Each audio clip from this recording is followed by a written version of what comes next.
tahun 2021 pada mulanya diproyeksikan sebagai tahun yang penuh akan optimisme pemulihan dari pandemi COVID-19. Ditunjukkan dengan tanda-tanda flattening dengan jumlah kasus berada di seputar angka 40 kasus baru harian per 1 juta orang.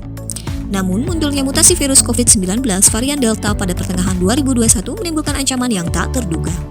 Tingkat vaksinasi yang masih rendah membuat angka COVID-19 di Indonesia melambung pesat dan menyebabkan gelombang baru pandemi pada triwulan ketiga tahun 2021. Kendati demikian, upaya pemerintah untuk meningkatkan vaksinasi berhasil membuat kurva COVID-19 di Indonesia kembali melandai. Tingkat vaksinasi penuh mengalami kenaikan pesat dari hanya 4,87% pada akhir triwulan 2 menjadi 41,26% pada akhir 2021. Ini bukan berarti kita boleh berpuas diri. Dibandingkan dengan negara-negara lain, tingkat vaksinasi Indonesia masih terbilang relatif rendah. Mengingat ancaman COVID-19 varian Omikron pada awal 2022, Indonesia masih perlu menggencarkan tingkat vaksinasinya. Pemulihan ekonomi dunia pada tahun 2021 juga memicu ketakutan akan fenomena taper tantrum, yang berakibat melemahnya nilai tukar rupiah. Kendati demikian, kebanyakan ahli berpendapat risiko terjadinya taper tantrum tidak akan seburuk tahun 2013 lalu. Vulnerability atau risiko Indonesia terhadap krisis keuangan global atau apalagi global financial tightening ini dari Amerika Serikat itu sudah lebih rendah dibandingkan waktu tahun 2013. Saya punya pandangan bahwa taper tantrum 2.0 mungkin tidak akan terjadi sedahsyat pada waktu 2013.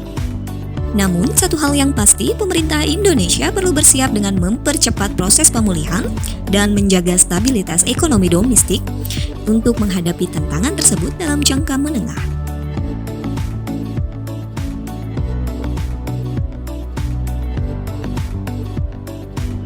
Indonesia secara resmi telah keluar dari resesi, tumbuh sebesar 7,07% year on year di triwulan 2 2021. Indonesia mengalami pertumbuhan PDB tertingginya dalam 17 tahun terakhir, sehingga mengalami kontraksi ekonomi di 4 triwulan sebelumnya. Walaupun menggembirakan, tingginya pertumbuhan ekonomi Indonesia di triwulan 2 2021 tidaklah begitu mengejutkan. Paling tidak ada 5 aspek utama yang membuat angka pertumbuhan ekonomi di triwulan 2 2021 tercatat cukup tinggi, yaitu low base effect, pelonggaran pembatasan sosial, momentum Ramadan dan Idul Fitri, peningkatan permintaan ekspor, dan berlanjutnya stimulus pemerintah. Pada triwulan 3 2021, perekonomian Indonesia tetap tumbuh positif sebesar 3,51% year on year meskipun melambat sejalan dengan merebaknya varian Delta COVID-19. Per November 2021, LPEM memprediksi pertumbuhan ekonomi fiskal year 2021 mencapai 3,8% dengan kisaran 3,7% hingga 3,9%. Dari perspektif sektoral, seluruh sektor mencatatkan pertumbuhan positif walaupun dengan besaran yang beragam. Sebagai kontributor terbesar di perekonomian Indonesia, sektor manufaktur tumbuh sebesar 6,58% di triwulan 2 2021. Mencatatkan pertumbuhan positif pertama sejak mulainya pandemi. Namun, pada triwulan 2 2021, sektor manufaktur tumbuh melambat ke angka 3,68%. Sektor yang terdampak secara signifikan akibat pandemi, yaitu akomodasi dan makanan minuman, mencatatkan pertumbuhan double digit sebesar 21,58% pada triwulan 2 2021. Meskipun tumbuh positif pada triwulan 2, sektor akomodasi serta makanan minuman kembali tumbuh negatif sebesar minus 0,13% pada triwulan 3 2021. Lebih lanjut, munculnya ancaman dari gelombang baru varian Delta sepanjang triwulan 2 2021 mendorong pertumbuhan sektor kesehatan mencapai 11,62%. Bahkan pada triwulan 3 2021, sektor kesehatan menjadi sektor dengan pertumbuhan tertinggi, yakni sebesar 14,06%.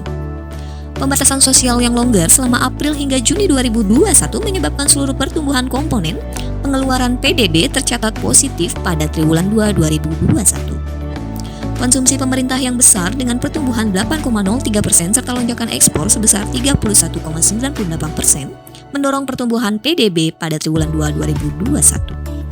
Di sisi lain, impor juga bertumbuh sebesar 31,72%. Hal ini menunjukkan bahwa perekonomian secara perlahan mulai normal kembali di dalam negeri dan di mitra dagang utama Indonesia. Komponen konsumsi rumah tangga pada triwulan 2 2021 tumbuh 5,96% mengingat sebagian besar masyarakat sudah mulai beraktivitas di luar rumah. Sementara komponen investasi mengalami pertumbuhan positif sebesar 7,54% pada triwulan 2 2021 dibandingkan dengan pertumbuhan negatif sebesar minus 0,23% pada triwulan terakhir. Kepala Badan Koordinasi Penanaman Modal Bahlil Lahadalia menyebutkan per 18 Desember 2021, total realisasi investasi sudah mencapai 659,4 triliun rupiah atau sebesar 73% dari target yang ditetapkan oleh Presiden Joko Widodo. Reaksi pada triwulan 1 hingga triwulan 3 2021 naik 7,8% year on year terdiri atas kontribusi penanaman modal asing sebesar 10% dan penanaman modal dalam negeri sebesar 5,7%. Pada triwulan 3 2021, seluruh komponen PDB dari sisi pengeluaran kembali tumbuh positif, meskipun melambat dari triwulan sebelumnya.